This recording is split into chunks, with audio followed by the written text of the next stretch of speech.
Okay, hello Facebook friends and family. Aji Michael here again. I'm sorry I'm about 4 minutes late.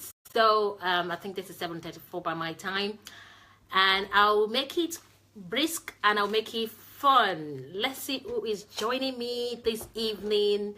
We're talking about the same topic, life without the drama. Is it possible for us to live life, to enjoy life, to do all we have to do without all the drama that comes with it? All right, there is this notion that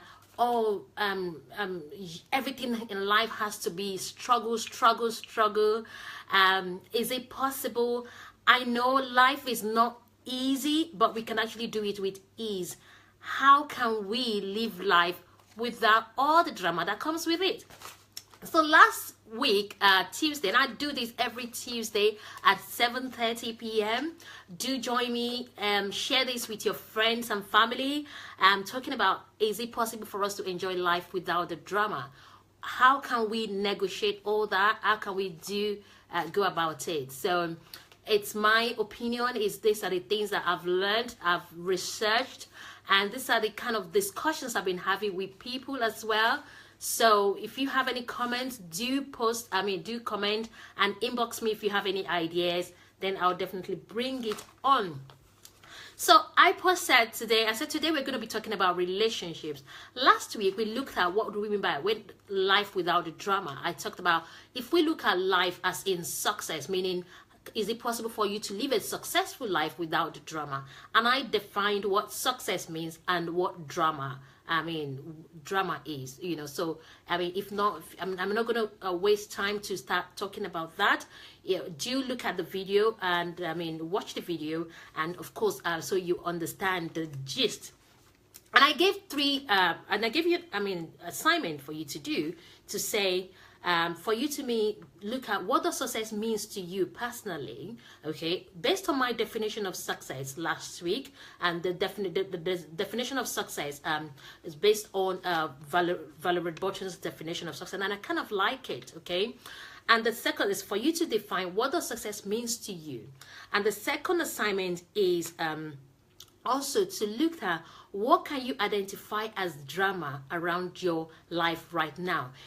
Looking at what definition of success means, what is it that what are the things that you identify as drama around your life right now? Now, I don't want us to look at drama in the negative life. Look at, based on that definition, what we talked about last week. We talked about raising kids is not easy, but we can do it with ease, all right? Marriage is not easy, but we can do it with ease. However, really, can you really force somebody to stay married with you if they want to go? No. That's my answer. Now, today we're going to be talking about relationships without the drama. Is it possible for us to have a successful relationship with our spouse, with our friends, without the drama? We see friends do all sorts, marriage do all sorts.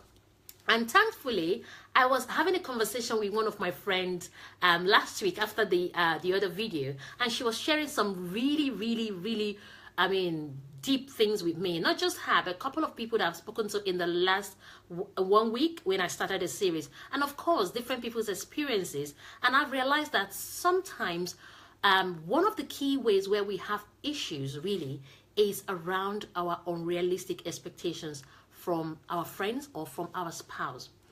Now, some people say, what do you mean by unrealistic expectations? I'm coming to that first of all. Now, when we look at who other people do we have relationships with, we have relationships. Let me see who is on here with me. Toyi. Hi, how are you, Toyi? Nice you joining me. And when I'm not wearing my glasses, it's difficult for me to see who. So I kind of concentrate on what I'm doing. But it's nice of you joining me. If I'm not calling your names, please, I really don't see you properly very well from far. Now, when we look at the people that we have relationships with, in marriage, we have marriage relationships, we have relationships with our friends, we have relationships with, colleagues, a lot of people, even our family members. Now, all of these people, there are what we expect from them, okay? We expect them to stand by us when we have issues. We expect, and what do we now mean? Which is not really bad thing for you to expect your friends to do certain things for you. But some of those things, they're actually unrealistic. Now, I looked at the definition before this, video. I looked at the definition of unrealistic. I looked everywhere. But I like this definition, which I'm just going to read. It's on the board here. Is unrealistic means to recognize the truth about a situation and the difficulties involved in what you want to achieve. Let me recap that again. To recognize the truth about a situation and the difficulties involved in what you want to achieve. All right. So in terms of relationships, let's look at relationships with our spouse, for instance. Now, I'm not a marriage counselor and I'm not pretending to be one. Okay. But really, from my experience and from the experiences of other people, and I've seen people that have had successful marriages, and I've seen people who are kind of like, I'm not saying patching, but they cannot. I'm not saying, so how do you make it work? When they tell me the situation around their marriage, and I cannot ask them, so what are the things, so how are you making it work? And I realized that a lot of issues, really, seriously, when you ask people that are actually divorced right now, or people that have been divorced a long time, when you ask them certain things, when they reflect, they will tell you that some of the things that actually cause the divorce are not necessarily things that should actually cause the divorce. All right, because at the end of it, it's just about the time they're already divorced. Now, I'm sharing this with you. For instance, maybe you're having, marital challenges right now, or maybe you're having problems with your family member, or you're having problems with your friends. Now, I want you to look at the situation based on the definition of unrealistic. I want you to recognize the truth about the situation and the difficulties involved in what you want to achieve. Let me give you an instance now. Let's look at marriage. Now, a lot of people have these kind of unrealistic expectations about their marriage. Now, they want their husband to be the provider, to give them the money, which is not a bad thing. All these things I'm going to mention, they want him to be able to bring money home. Yeah, I've seen successful marriages where the woman actually earns more than the husband. As far as I'm concerned, this is my opinion. I really don't think there's a problem in that, because at the end of the day, two shall become one. So the husband, whoever earns more, I really don't care. As long as we support one another. Now, some women, some ladies, and if you are not yet married, I want you to, understand, am I having unrealistic expectations in terms of what I'm looking for in a man? Okay? And I've defined unrealistic expectations. If we both agree, if you all agree based on that definition. Now, you want your husband to be the provider, which is not a bad thing, to provide financially, to support you financially. Good. You want him to support you sexually. You want to have a lovely, fantastic sexual relationship with your husband. Wow, it takes me to cloud 11. It's not a bad thing, but Bible says you should not defile the bed. So how are you going to know it can take you to cloud 11 or whatever? And how do you even know there is something called cloud 11 if you've not been doing it before marriage? Now, I don't know about cloud 11. So you want him again to provide you, to support you socially. Now you want to go to dinner, you want to go clubbing, you want to watch movies with him. You want all that from this same man that is supporting you financially. Okay, you want him to support you spiritually. You want him to provide your spiritual need. You want him to be the priest of the family. You want him to be speaking in tongues and be fasting 51 days and stuff like that. All these, seriously, I want you to examine, recognize the truth about this situation and the difficulties involved in what you want to achieve. Now, I'm not even talking about physical needs, because sometimes you even want him to be, 11 foot, or what do they call it? 6, 11, now 11, I don't know what those food. And you want him to have the hunk. You want him to be all that, okay? You want him to be able to dress nice, to look like he's just coming out of the GQ magazine. Are you having unrealistic expectations about the situation? So whether you are not yet married or you're already married, are you having unrealistic expectations about what you expect from in marriage or in a man? Okay? And the same thing goes with your friends. You want your friends to be this, you want your friends to be that. Are you having unrealistic expectations? You want the same friend, all of you to gather together and pray and this. The same friends, you want the friend to be able to do this for you. Are you having unrealistic expectations about a friend? From my personal opinion and from the opinions of the people that I've spoken to, some of my friends, I told them I'm going to share this, but I'm going to mention their names. We all agree, I think this is just too unrealistic. It's actually inhuman to expect one person to supply all your needs. If you are expecting your husband to supply all these needs, they are unrealistic. And the same thing goes to a man, because I'm not just talking to women alone in this series I'm talking about. If you are expecting your wife, you want her to cook, you want her to have a good career, you want her to be good in bed, to really somersault in bed, you want her to, to look after the kids, you want to come back from the home, you want to meet a sparkling home, you want all this from a woman. You want a woman that really will be praising God, she loves God and stuff like that. They are unrealistic. Let's face that. Let's look at it. 21st century, there are a lot of things pulling you left, right, and center. And the same thing with friends as well. You want your friends to like your social media page. Some of my friends are not even watching this video. They don't even know what I'm doing. Some of my friends don't even attend my conferences. They don't even attend some of my events. But I know that my friends love me. You want your friends to attend your video. You want your friends to like your Twitter. You want your friends to do all this, to follow you up and down, like they don't have a life of their own and children of their own, to things that they pursue. As long as you know in your heart of heart that your friends love you, that's why you shouldn't even hang out with people that don't even love you. Whether they watch my Facebook video, whether they like my page or they don't like my page, if I tell my friends, oh, do you know I have this page, they will just like it. Do you understand? You should be able to not expect, these are all these unrealistic expectations we expect from people. And you see some people, they really keep malice because their friends don't attend their event. Really, I don't know if you've heard it before, your friends and family, they are not your customers, okay? It's good for them to be our customers, but if you open a business waiting for your friends and family to patronize you, they are unrealistic. It doesn't matter. It doesn't matter whether they patronize you or they don't patronize you. Know that no matter, I know my family loves me. If I tell them, guys, you know what, I'm doing Facebook Live today, I want all of you, they know me, they will all join, whether they know what I'm talking about or not. You need to have the assurance that regardless of whether your friends do this, it will be good if our friends do that. If I tell my friends, guys, no matter what, I'm doing this, you all come, they will come. But sometimes, I know they have life of their own, they have kids, they have businesses, they have meetings, some of them are directors, some of them they have other things.